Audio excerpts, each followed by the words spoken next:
In Times of India, Navbharat Times and Economic Times, and specifically if there are some specific city editions as well from where you belong. And let's get started with the Times of India, the paper that we have right now, and the main story that it has focused on today is that share of under 60 age group in India's COVID deaths has now risen. Now that is a cause of a concern. Why? Because this share has increased from 37% in early April to 49% now. So till now, the focus was that people who are above 60 years of age are getting impacted because of coronavirus. But now under 60 age group people are also getting impacted. That is what Sushmi Day has reported on the front page only. And Maharashtra has seen second biggest spike in a day. Maharashtra tally crosses 10,000. That's also on the front page. Then Times of India is also reporting that states are facing daunting task of evacuating millions of migrants. Bihar and UP alone have to handle some 42 lakh migrants, and that is a cause of concern as well. Then another big story the Times of India has reported today is Prime Minister Modi signals push to attract firms that exit China to India, and cabinet likely to okay strategy paper soon. And just next to that, there is an update on the state of the economy as well. Core sector's 6.5% March fall was the steepest in 8 years. Yesterday, the government released the core sector data, and we saw it fell down to minus 6.5% versus 7.1% in February only. And remember, in March, the lockdown had just started, so you can expect what could happen in April. And then on the front page only, Times of India is also reporting that RIL, Reliance Industries Limited, is planning a 53,000 crore rights offer, and that's going to be the largest in India. However, its fourth quarter profit is down 37%. Then this is one story which is very important. Om Shanti Om. Rishi Kapoor, the superstar who stormed into young hearts and stardom with the bubblegum blockbuster Bobby in 1973, who reinvented himself in the new millennium, deftly navigating fluctuating popular trends and fickle public taste, passed away in Mumbai hospital yesterday morning. And this is very sad news that we had got, and there is a tribute as well for Rishi Kapoor, which of course we'll be bringing to you in just a bit. Apart from this, on the front page only, there are a couple of other interesting stories as well. The Times of India has reported this morning. Arogya app rapid test at Gurgaon border will happen from today. Times of India has also interviewed UP Chief Minister Yogi Adityanath, and he has said that the government is trying to restart Noida, Ghaziabad, but safety is going to be the first priority. And this full interview you can get on page number 10. And apart from this, Chuni Goswami, soccer star, is no more. Iconic former footballer Chuni Goswami, who was 82 years old, who captained the 1962 Asian Games goal-winning team and represented Bengal in first-class cricket games, died in Kolkata after a cardiac arrest. And lastly, before we move across to Navbharat Times, Ghaziabad has moved from red to orange. So that is a bit of positive news that we have got on the front page today, that Ghaziabad is now an orange zone and not a red zone. Perhaps the kind of effort that the government made in the last couple of days has started showing results. Let's now get you the latest from Navbharat Times, and there are very interesting stories on Navbharat Times front page as well. और सबसे अहम जो है वो है कि जो central Vista project है उस पर रोक से सुप्रीम कोर्ट ने इनकार कर दिया है. ये फ्रंट पेज पे है. और उसके अलावा हमेशा के लिए विदा हो गए बॉलीवुड के लवर बॉय, एक ट्रिब्यूट है ऋषि कपूर के लिए. साथ ही जानकारी दी है कि 1075 एक कोरोना अलर्ट का नंबर सरकार ने निकाला है, जो 24/7 नेशनल हेल्पलाइन है. ये बहुत ही अहम खबर है जो फ्रंट पेज पे नवभारत टाइम्स ने लगाई है. 1075 एक ऐसा नंबर है जिससे अगर आपको कोई भी जानकारी चाहिए कोरोना के लिए तो आप इस पर कॉल कर सकते हैं. और इसी के साथ ही ये भी नीचे रिपोर्ट किया है कि दिल्ली और एनसीआर में ओले पड़े, कल शाम को, और अब 2 दिन जो है तेज गर्मी भी हो सकती है। और इसी के साथ ये भी लिखा है कि फंसे छात्रों को लाने के लिए दिल्ली तैयार है, पहले कोटा की बारी। और साथ ही आजादपुर मंडी में खतरा थोड़ा सा अब बढ़ता हुआ नजर आ रहा है। तो ये अभी नवभारत टाइम्स के फ्रंट पेज की खबरें हैं। And let's get you the latest that is being reported in the economic times, the newspaper that gives you everything that you need to know about the world of business and economy. And very interesting stories on the front page this morning. Ketan Thakkar and Ashutosh R. Sham have reported that auto sector may get 1 lakh crore jolt on 45-day shutdown. Unlocking entire ecosystem is key to revival, and it is going to be a bumpy drive for the auto industry because they have 2,300 crore worth of losses that are happening on a daily basis. This is what SIM has said, and this is something that the auto sector is going to be looking forward to. Then government may raise up to 10,000 crore via tax-free bonds. Finmin is in talks with bankers. Money may be raised in multiple installments. Saikat Das and Indulal PM have reported this story. A very interesting one. And there is another one that caught my attention this morning. Is this, detailed explanation that has been given, and a very interesting graphic as well that has been given as to how major global economies are responding to coronavirus pandemic. We know that it is going to have a significant impact on the economies of various countries. Some have already started slipping into recession, and this is very interesting. So it says that print money, save economy. Can India consider this option of printing money to save its economy? You will get the answer here on the front page, because a very detailed analysis has been given here as well. And of course, Reliance in announcing India's biggest right issue, and says that more FB, Facebook-like deals likely soon, is another story that they have on their front page. So that's the latest from various newspapers this morning. And let's now talk about city-specific editions as well, what various city-specific editions are reporting. As far as Times of India's Delhi edition is concerned, let's begin with that. And it says that Delhi government is opening dedicated testing center for cops. And the government has also given a clear direction that non-COVID patients have to be treated. Otherwise, the hospitals which say no to non-COVID patients, then they will face action. Very, very important news that Delhi edition is reporting this morning. Let's go across to my colleague Mohit Sharma, who is joining us on the broadcast for more on this. Mohit, good morning. We have seen in the last couple of days these complaints coming that there are other ailments as well that people have, and those patients are not being treated in private hospitals specifically. And now a clear direction has come from the government. Well, absolutely, Hina, that's exactly what has happened. Now, we've also been reporting how patients are either being hushed away from hospitals and or are rather being asked for a certificate from their own doctors, asking them that they are corona negative. And that was the bit of problem which a lot of patients were facing. And it's not just that, various other ailments that they are facing, which includes TB and other diseases as well. People were not getting medicines, they weren't getting their diagnosis as well. So all of these things have been kept under consideration by the Delhi government, and now a specific order has been issued with regards to the same. All the hospitals, including the especially the non-COVID hospitals which have not been dedicatedly assigned for COVID patients, are the ones which have been strictly ordered to ensure full compliance of it, and if they do not do so, action can be taken against them. So this is a very good news for all those people who had not been getting treatment at various Delhi government hospitals and at the private hospitals as well. They would no longer have to be,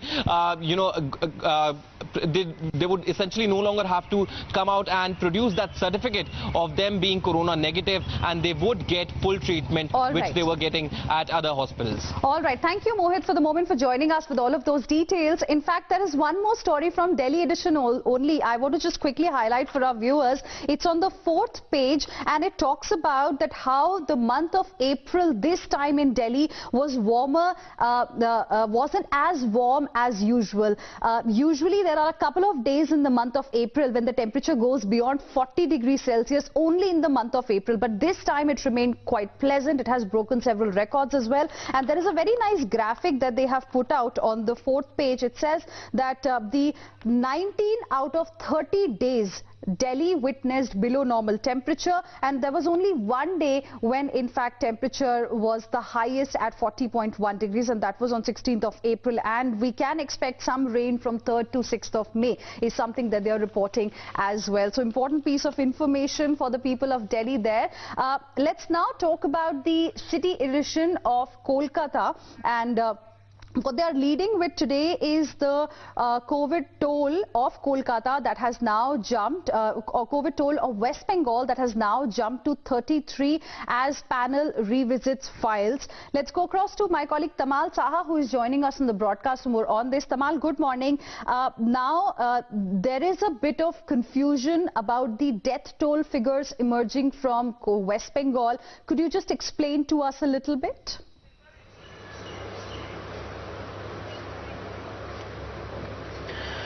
Well, West Bengal is the only state which had a COVID audit body.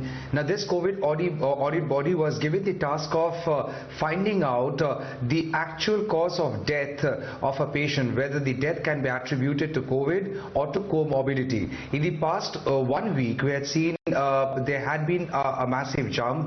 The last time the state government had released the COVID audit body report, it had suggested that 57 people who were infected of coronavirus had died, out of which 18 were attributed directly to COVID as the immediate cause of death, and in the remaining people it was an incidental finding. Yesterday, the same committee has given their second report to the state government. The state government has now released it, and it now shows that in almost a week, that 57, which was the total number of casualty of COVID positive patients, has jumped to 105. So basically, the COVID audit body has investigated, researched and inspected each and every 105 cases in which COVID positive people have died, out of which the COVID body can confirm that 33 people total in the state of West Bengal have died directly because of COVID, where the immediate cause of death is COVID. However, in the remaining 72 cases, COVID was an incidental finding. There were comorbidity factors. So that is a concern. That is a major jump which has now come to light. The government is not denying that the people who have died, they were COVID positive. However, on medical terms, is trying to suggest that it would be helpful in the future to understand the treatment protocol, because the COVID audit body was given the task to do the research so that we get to understand as what had been the time interval for a person's health to deteriorate because of COVID, and what was the initial condition, how it got aggravated, and what was the time span like. So thank you, Tamal, for the moment, for joining us with that quick update. In fact, there's another story that's there on the front page of Times of India, and that is about the glittering gem of Indian football, Chuni Goswami, who is no more. And here's a tribute as well that has been paid by the Kolkata edition inside on page number 2 and page number 12 of the Kolkata edition. Moving on now to the latest that we have in the Mumbai edition of Times of India, and the state of Maharashtra has now crossed 10,000 mark. In Mumbai specifically, there are 7,000 cases. That's the update that we have. 20 have died in Mumbai, which is third highest single day toll. That's something that they have led with this morning. Let's go across to my colleague Arunil joining us on the broadcast. Arunil, good morning. The number of cases in Maharashtra are rising sharply. In fact, 7,000 cases in Mumbai alone, and also Times of India is reporting that Maharashtra's first plasma recipient has died in the city, but government continues with the trials. Hina, good morning to you. And to understand the magnitude of the coronavirus impact in the state of Maharashtra, we need to understand that till now there are more than around 10,500 cases in the state of Maharashtra. The first 5,000 cases, it took around 44 days for the state to reach 5,000 cases. And the remaining 5,000 cases, it took only 9 days to reach that mark. So this is the impact that has been seen in the state of Maharashtra. The doubling rate is high, and the rate at which the number of cases have been growing is extremely high. Yesterday also 583 new cases were recorded in the state of Maharashtra. Out of that, 417 alone were from the city of Mumbai.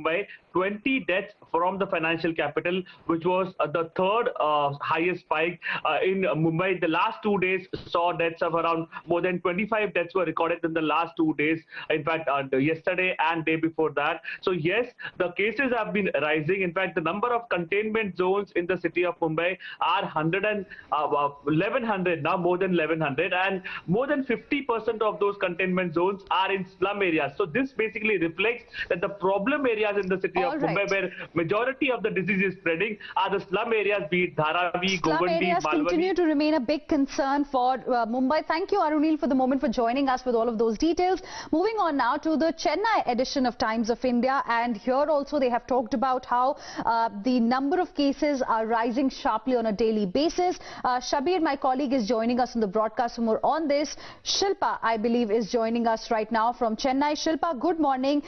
There are more cases being added daily in Tamil Nadu, so the relaxations look a bit unlikely post 3rd of May?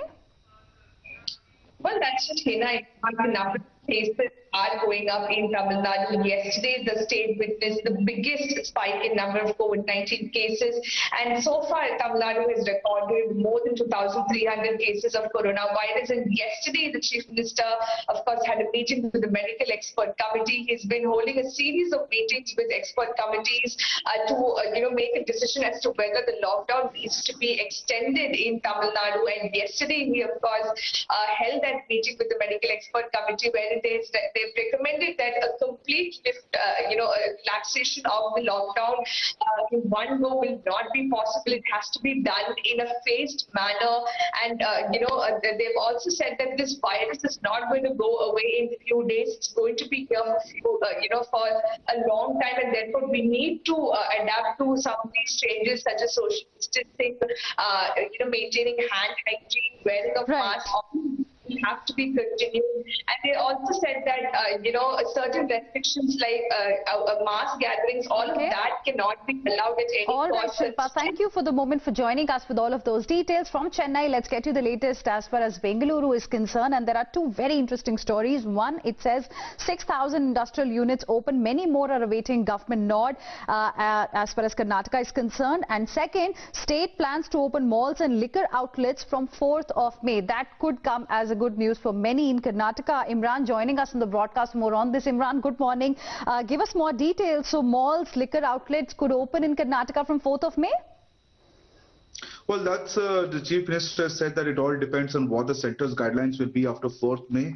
But they are looking at opening up shops and malls and liquor outlets, because the liquor ministry has informed the Chief Minister that they are facing a huge losses every day. It's a big chunk of revenue comes from the liquor industry, and they are facing every day crores of losses, and the government should give relaxation and list out outlets where people can purchase, of course maintaining all the social distancing norms and wearing masks. The Chief Minister yesterday, a lot of industrialists he had a meeting with industrial giants, and he said that the state is also sympathetic to their cause, but they are following a very tenacious dilemma here. And they said that they are trying to contain the pandemic, and he said that even we have to brace up for the next 2 months. They're looking at opening up clusters, especially green zones already been opened, and looking at now other areas. So all will depend upon the number of cases from here on. Thank you very much, Imran, for the moment, for joining us with all of those details. Let's now get our viewers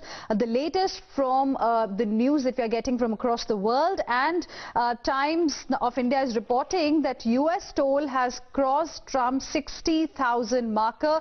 Grim milestone comes as US unemployment claims surged to over 30 million in just 6 weeks. And very interesting interesting point here as well that has been made. China will do anything to make me lose re-election. This is what Donald Trump, US President, has claimed. So attack on China by Donald Trump continues. There is another news in which we are being told that Silicon Valley billionaires Elon Musk and Mark Zuckerberg offer dueling views on lockdown measures designated to slow the spread of coronavirus. Zuckerberg backs corona lockdowns, but Musk sees this as fascism.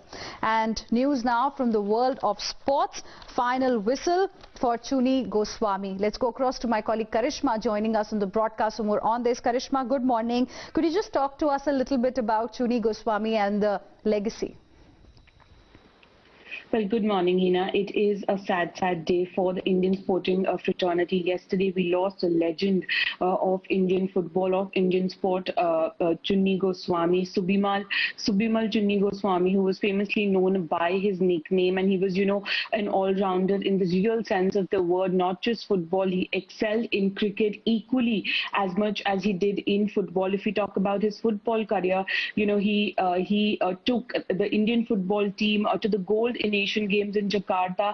In Israel in the 1964 Asian Cup, India won the silver under him, and it is till date India's best performance in that particular tournament. He won the best striker in Asia award in 1962. His cricketing career too has been equally outstanding. So it is a very big loss for the Indian sporting fraternity, Hina. All right. Thank you, Karishma, for the moment, for joining us with all of those details. We are now moving on to the latest that we are getting from the world of entertainment, and this is about Rishi Kapoor. The sad news that we got yesterday morning around this time only, that Rishi Kapoor passed away in a hospital in Mumbai, and this is a tribute by Times of India to Rishi Kapoor. It says, "Mulk mourns as Kapoor loses a son." A very interesting headline there, and here you can see pictures from the iconic films that Rishi Kapoor has given us, and there is a family picture as well. There you can see the Super 7 tracks of Rishi Kapoor listed here, half-forgotten classics, and the roles that he turned down as well. And then on, as far as Delhi Times is concerned, even Delhi Times has given this tribute to Rishi Kapoor. This is what Rishi Kapoor had told Times of India in an interview in July 2019. "God has taught me that patience is the mother of all virtues. Life teaches you to slow down. Sometimes God takes the decisions for you that you don't." And here you can see the pictures from his films have also been given on the front page. And then there is a tribute for Irfan Khan as well. With this, it's a wrap. Thank you very much for staying with us here on the Newspaper Show.